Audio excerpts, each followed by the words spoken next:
Od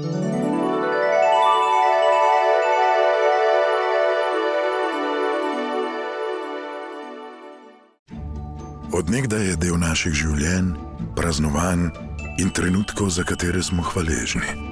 To zimo vam v posebni izdaji pričara slavnostno vzdušje. Radenska, jabolko in cimet.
Spoštovani gledalci, tokrat smo se turistični asi potepali po občini Sveti Jurij ob Ščavnici in okoliških naseljih, znanih predvsem po številnih naravnih in kulturnih znamenitostih, kot so Blaguško jezero in Stara Gora, ter znanih osebnostih, ki so krojile in zaznamovale širši slovenski prostor, kot so dr. Anton Korošec, Edvard Kocbek. Ponašajo se tudi z raznimi turističnimi in kulinaričnimi ponudniki v kraju in bližnji okolici in možnostmi za številne izlete in sprehode v naravo.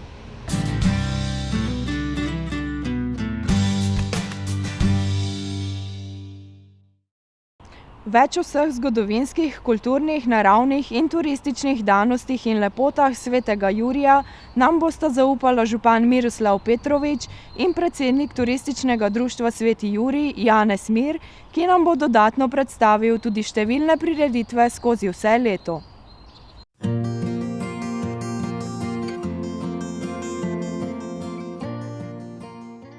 V občini Sveti Jurij v Ščavnici imamo 3 destinacije oziroma 3 stebre turizma, ki jih hočemo graditi. Prvi steber je Stara Gora, kjer je že turistični informacijski center, ki ga upravlja Turistično društvo Sveti Jurij v Ščavnici. Tam so 3 točke, in sicer Mlin na veter, baročna cerkev Svetega Duha z drugimi najstarejšimi delujočimi orglami v Sloveniji in pa muzej v stari šole, kjer je etnološka zbirka. Potem sedaj pa hočemo tam nadgraditi zadevo na Stari Gori, in sicer z izgradnjo turistično-promocijskega centra. To pa v bistvu pomeni, da bomo v kleti stare šole uredili degustacijsko dvorano in pa eno trgovino lokalnih proizvodov. Drugi steber našega turizma, kot predvidevamo, je Blaguško jezero. To je prelepo Blaguško jezero, ki je nastalo v 60. letih prejšnjega stoletja z zajezitvijo Blaguškega potoka in ga obdajajo gozdove. Na tej lokaciji je občina Sveti Jurij v Ščavnici izdelala podrobni prostorski načrt. To pomeni, da so podane urbanistični pogoji in sedaj je v pripravi projekti in pa pridobitev gradbenega dovoljenja. Tako je tam predvidena gostinski obrat, gostinski objekt, potem ena manufakturna delavnica in pa servisni objekt in potem tudi nastanitvene možnosti v obliki glampinga in pa kempinga v prvi fazi. In potem tretji steber tega našega turizma je občinsko središče Sveti Jurij v Ščavnici, torej tu, kjer se sedaj nahajamo, in tu je pa poudarek predvsem na kulturni in pa naravni dediščini in pa na teh znamenitih rojakih, ki so izhajali od tod. Pa če začnem z dr. Antonom Korošcem, sigurno najpomembnejšim politikom pred Prvo svetovno vojno, tvorcem Majniške deklaracije, s katero je praktično so Slovenci izšli iz monarhije Avstrije. Potem drugi je sigurno Edvard Kocbek, prvič kot politik, zelo pomemben politik po drugi svetovni vojni z visokimi funkcijami, mi pa še ga bolj slavimo oziroma častimo kot pisatelja in pesnika. Kar se tiče nastanitvenih kapacitet, hočemo pač predvsem v tem segmentu turizma delati. Tu pričakujemo predvsem izgradnjo teh objektov pri Blagušem jezeru, ki je sicer v privatne iniciative, privatna zadeva in zelo podpiramo pač ta projekt tudi kot občina. Mi gremo v smeri sonaravnega turizma, to pomeni, da ne gremo v neki industrijski turizem, ampak ta butični turizem, individualni turizem, zato tudi imamo v načrtu manjše kapacitete prenočitvene, ker nekako je to tržna niša tega celinskega turizma, kjer se predvsem je naša prednost ta prleška kulinarika, naša dobra vina, prijazni in pa pridni ljudje. In mislim, da je to tista tržna niša, za katerih bodo turisti hodili v naše kraje in pa seveda zaradi te bogate kulturne in zgodovinske dediščine. Prvenstveno gre za turistični biser Staro Goro, kjer imamo dejansko 3 komponente. Znameniti mlin na veter, potem zbirko etnološkega in obrtniškega orodja v bivši osnovne šole in pa baročno cerkev Svetega Duha. Za obiske so ogledi vodeni po najavi. V sezoni se reče od aprila pa do meseca novembra oziroma konca oktobra, pa se je dejansko vedno nihče na razpolago v delovnem času od 8 do 16 ure. Tako se v Sovjaku nahaja znamenita Golnarjeva domačija, ki je posebnost. Tam se tudi dogajajo najrazličnejše prireditve in pa tudi tam je posajena potomka najstarejše trte iz Maribora. Potem bi še bil za omeniti recimo Otok ljubezni v Žihlavi, kjer je dejansko en idiličen kraj ob starem rokavu reke Ščavnice in med mogočimi jelšami pač taki primeren prostor za druženje. Seveda pa v samem Svetem Juriju, potem Gotska cerkev stara, znameniti ta park naših velikanov, kot ga radi imenujemo Prleške Atene, in pa Korošcova soba, spominska soba v rojstni hiši doktorja Antona Korošca. V sami občini Sveti Jurij se seveda nahajajo še številne druge znamenitosti, kulturni spomeniki in pa, kot ste že omenili, znamenito Blaguško jezero. Potem imamo, bi rekel, levi in desni breg reke Ščavnice, kjer so vinorodna področja, se reče Sovjak, Ženik, tudi z znamenito arhitekturo, še so ohranjene stare vinske kleti, določene domačije in pa Rožički vrh, kjer se tudi je vinorodno območje. Tam seveda raste žlahtna trta, ki spada pod Radgonsko-Kapelske gorice. Na bližnjem Kokolenšaku je do leta 1957 stal mlin na veter na Becovi domačiji, ki je začel propadati in takrat so se pač naši predniki ali pa zanesenjaki odločili, da bi postavili oziroma ohranili ta kulturni spomenik.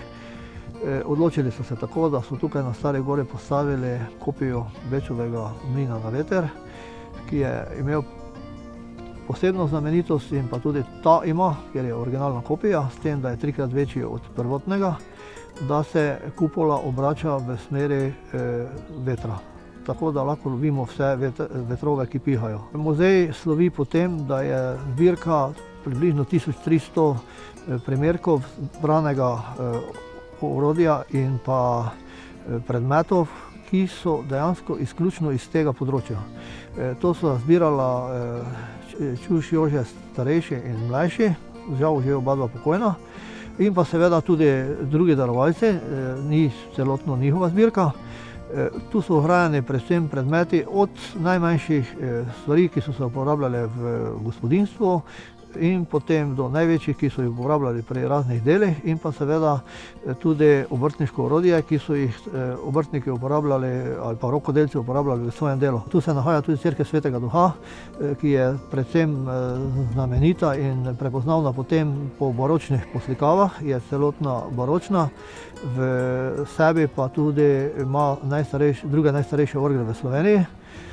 Cerkev zapisi govorijo, da je cerkev iz leta 1640, legenda pa pač pravi, da je posvečena za Svetega Duha, ker po belem golobu, ki bi se naj tu sprehajal oziroma letal, in so potem še legenda seveda govori o tem, da je tu se sprehajala gospodična iz bližnjega gradu, ki bi naj tu stal, ki je bila slepa in je potem spregledala, in potem je ta graščak oziroma ta njen oče dal dejansko sezidati cel cerkev.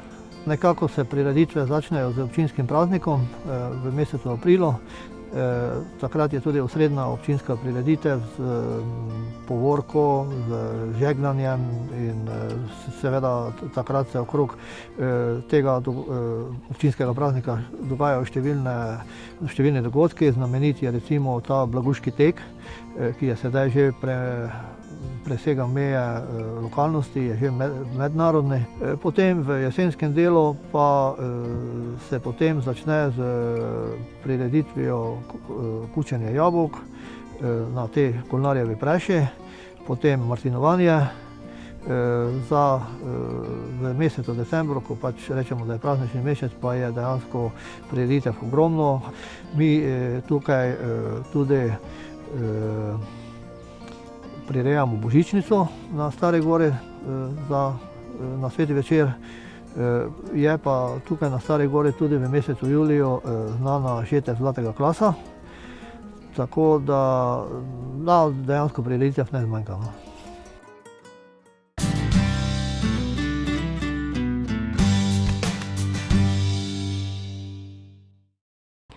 Sveti Jurij je prav gotovo prepoznaven po odličnih oljih družine Kocbek, ki jih že vse od leta 1929 z ljubeznijo in tradicijo prideluje iz roda v rod, več o malih skrivnostih velikih mojstrov in široki paleti izdelkov pa nam bo povedal sin Gorazd, ki že kot tretja generacija skupaj z družino skrbi, da je blagovna znamka Kocbek ena od bolj prepoznavnih in cenjenih v širšem slovenskem prostoru.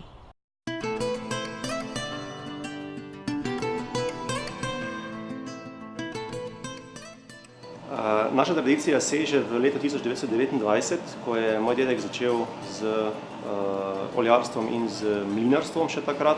In jaz danes predstavljam tretjo generacijo, tako da že polnih 88 let pridelujemo olja. Z mlinarstvom smo se pač dedek nehal ukvarjati pred mnogimi leti.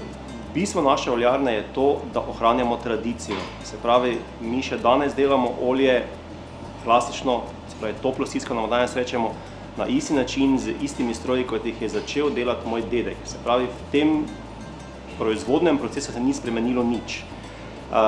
So se pa skozi leta blazno spreminjale druge stvari, se pravi, od samega trženja, pristopa, zgodbe, potem začela so nastajati različna olja, ker pač danes ni samo eno bučno olje, ampak pri nas imamo 3 različna olja. Eno izmed teh je tako omenjeno hladno stiskano olje, ki smo ga začeli delati leta 1994, ampak to v bistvu z to klasično pridelavo bučnega olja nima nobene povezave. To je novejši, modernejši pristop s posebno stiskalnico in tam ni predhodne obdelave semena, ampak se olje iztisne iz celega semena.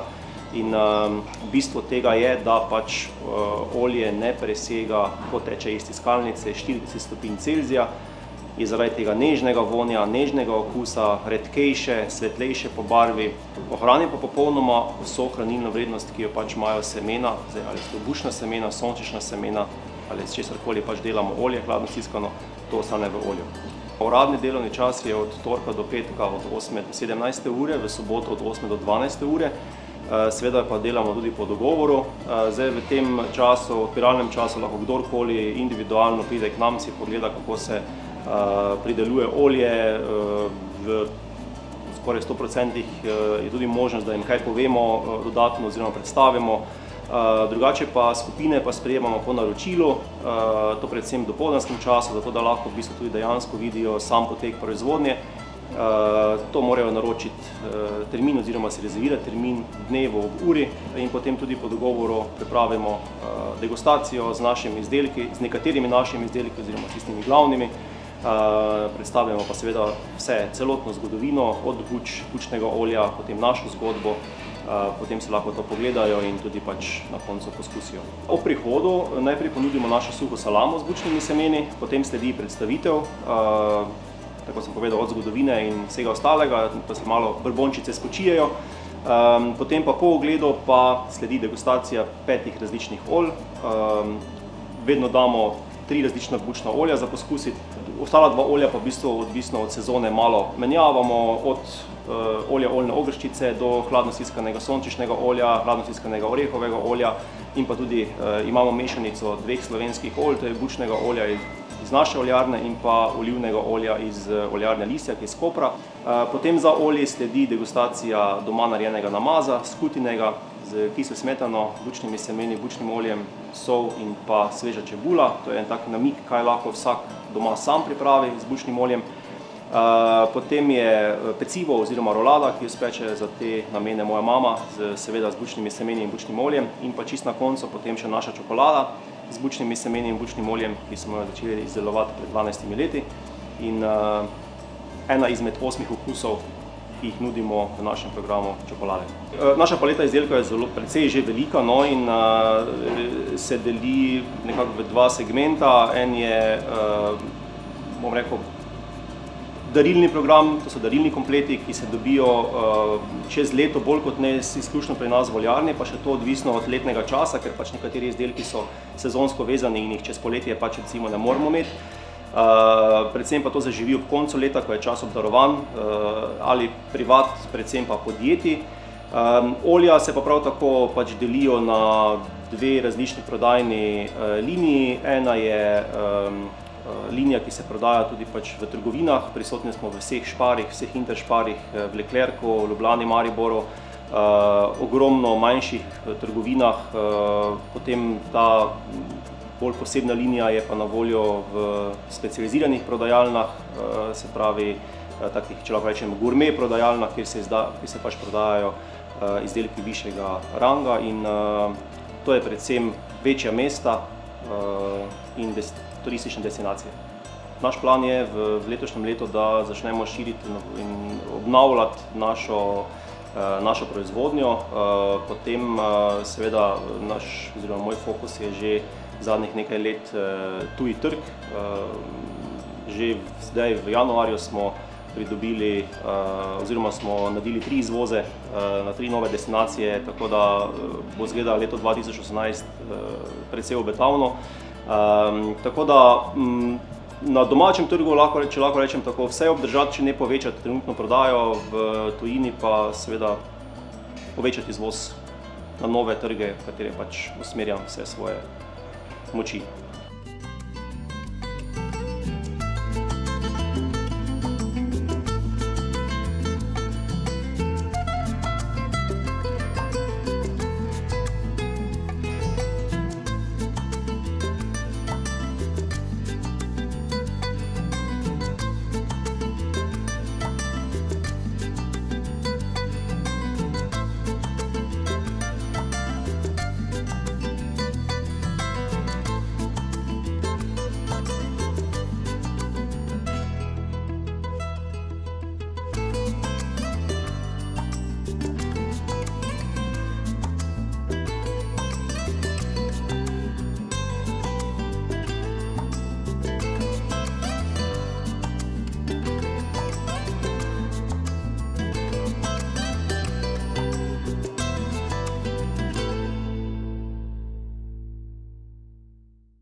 Vsak je svoje sreče kovač, mi jo kujemo tudi za vas.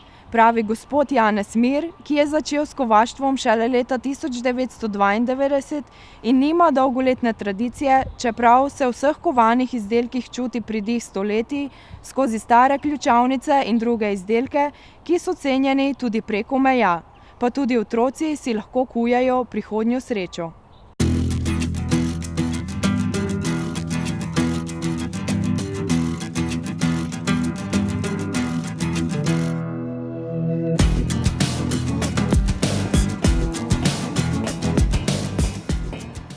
S kovaštvom sem se začel ukvarjati leta 1990, dejansko v spletu okoliščin, ker sem malo prej ostal brez službe. In to je moj tudi osnovni poklic, tudi otroška želja je bila takšna, da bi pač bil kovač. In takrat sem se pač odločil, da bi poskusil doma z kovaško obrtjo, sicer takrat v manjših prostorih, v enem priložnostnem prostoru, kjer sem si pač naredil zasilno kovačnico. Ta prostor, kjer se zdaj nahajamo, pa smo potem gradili pozneje. Seveda na trgu je takrat kovaštvo, splošno kovaštvo izumiralo, ni bilo neke potrebe, ampak začelo pa se je potrebe po umetnem kovaštvu in to je tudi bila moja tista skrita želja oziroma tisti izziv, ki sem ga pač nekaj videl, da bi začel nekaj delati malo po svoje oziroma bolj umetniško. Tudi v predhodni službi je bil to moje delo, tako da sem si tam tudi nabral nekaj izkušenj. Začel pa sem seveda z manjšimi stvarmi, najprej z okovjem, z manjšimi svetili, kakšne vrata manjša in tako dalje. Potem z leti pa smo seveda se začeli glede na trg tudi širiti, zaposlovati ljudi in pa začeti delati tudi večje izdelke od velikih vrat, ograj, stopničnih ograj, okenskih mrež in pa seveda nikoli pa nismo opustili tega drobnega programa. Vedno sem stremel k tradiciji in tudi zato sem se odločil, da so naša vrata odprta tudi za obiskovalce, za turiste in pa seveda za ekskurzije iz srednjih osnovnih šol in pa tudi k nam so že prihajali iz vrtca, da smo jim pokazali, kako dejansko kovašnica izgleda, kako izgleda kovaško delo, kovaški poklic, kaj izdelujemo in seveda vedno pri tem sem rad izkažem z tradicijo, tudi z preteklostjo, kajti tudi del našega programa je v tem, da ogromno delamo na restauratorstvu sakralnih in spomeniško zaščitenih objektov, tako da predvsem turistom in obiskovalcem radi pokažemo prav ta del zgodbe. Predvsem kakšne manjše umetniške stvari, podkvice, kakšno rožo, vrtnico, potem tudi, če je možno, jim prikažemo tudi kaj iz tradicije, se reče, ko so včasih kovači ukavali kakšne lesene dele, če seveda je za to priložnost, ker tega ni več veliko. Potem pokažemo jim tudi kakšne ključavnice in pa podobno, tako da vidijo, kako z rokami, z miselnostjo, z idejami nastajajo pač take izdelke. Za obisk je seveda potrebna predhodna najava, seveda zaželjeno je povedati, kdo pride, koliko jih pride in pa seveda ura, da tudi mi potem naš proizvodni program k temu prilagodimo. Najprej seveda vedno obiskovalce popeljamo v delavnico in pokažemo to delo in pa način, in malo povemo o tradiciji, o samem poklicu, dejavnosti, pokažemo razna orodja, potem pa jih odpeljemo tudi v naš taki razstavni salon, kjer potem lahko tudi vidijo same končne izdelke, možno pa tudi kaj kupiti. Glede na trende na trgu bom verjetno nadaljeval vedno bolj z tem, s čim sem začel, se reče z temi manjšimi in unikatnimi zadevami in pa seveda, da se nekako še vedno pojavljamo na trgu kot tisti da se pojavljam na trgu vedno kot tisti kovač z dušo in srcem, ki to delo rad opravljam in ki tudi ta poklic cenim.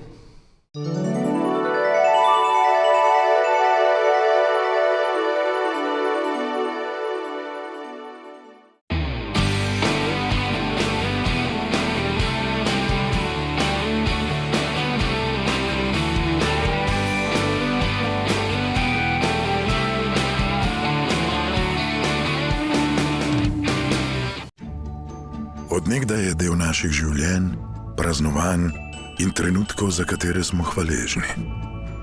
Naj vas tudi letos spremlja v družbi srčnih ljudi. Radenska, 3 srca.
Družina Roškar je vsa predana svoji kmetiji in z velikim veseljem in entuziazmom skrbi za bogato paleto mlečnih izdelkov, kot so jogurti, sir in drugi mlečni izdelki, in ko se boste potepali po občini Sveti Jurij, se zagotovo morate ustaviti na Kokolajnščaku in svojo potovalno malho napolniti s pristnimi siri, obogatenimi z raznimi dodatki in okusi.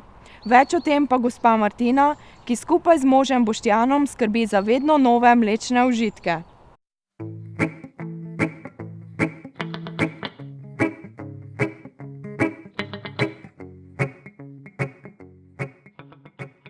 Začetki kmetije Roškar sežejo 4 generacije nazaj, sicer je bila to sprva manjša kmetija, tako da so se preživeli.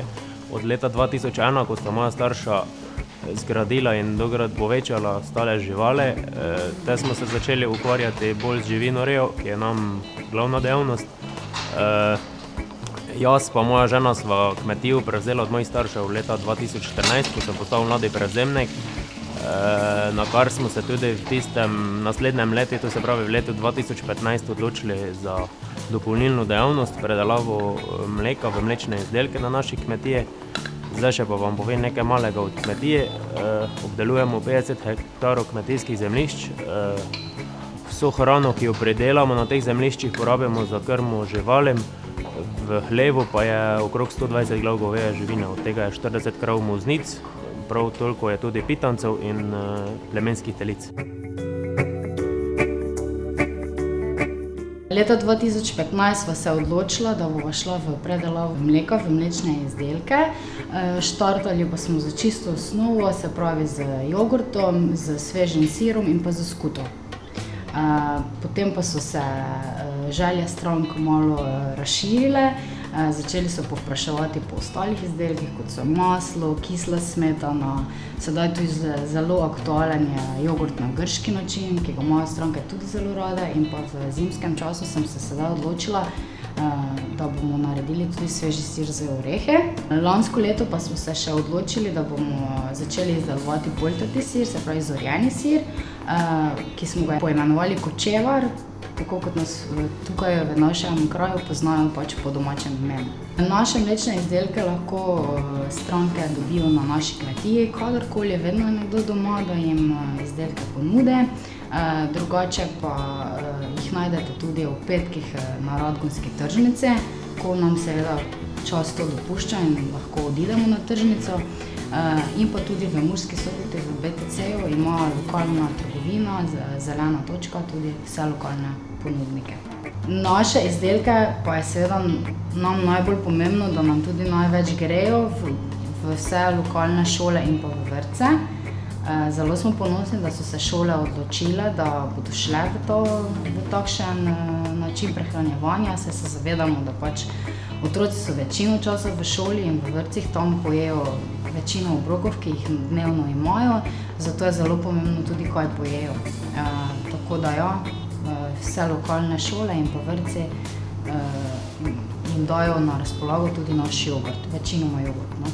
Mi prodamo še vedno večino mleka v mlekarno, Mlekarska zadruga Ptuj, ki nam ga pač odpelje, in pa seveda tudi šole in vrtci se dosti odločajo in vedno pogosteje posegajo po lokalnem mleku. Jaz menim, da v preplavi vseh teh modnih okusov in pa danes se veste sami, ni da nikaj lahko vse kupeš, ampak še vedno menim, da je čista osnova jogurt je tisti, ki ga najdemo v vsakem hladilniku, v vsakem gospodinjstvu in tudi mi doma na naši kmetiji jogurta največ prodamo.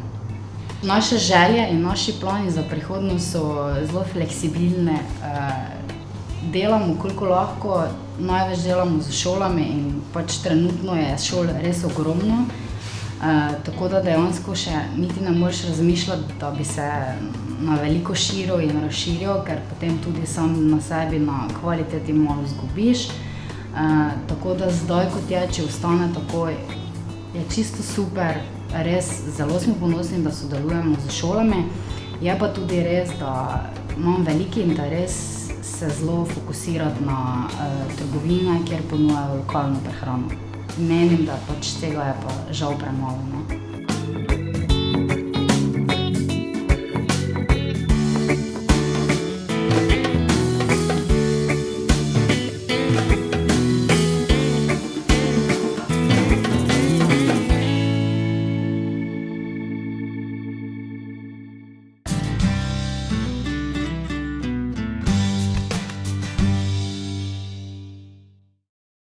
Spoštovani gledalci in gledalke, vabimo vas, da nas tudi v prihodnje spremljate na potepanju in nam sledite pri odkrivanju turističnih lepot in dobrot naših ponudnikov v oddaji Turistični asi na televiziji As in Facebook strani Turistični asi.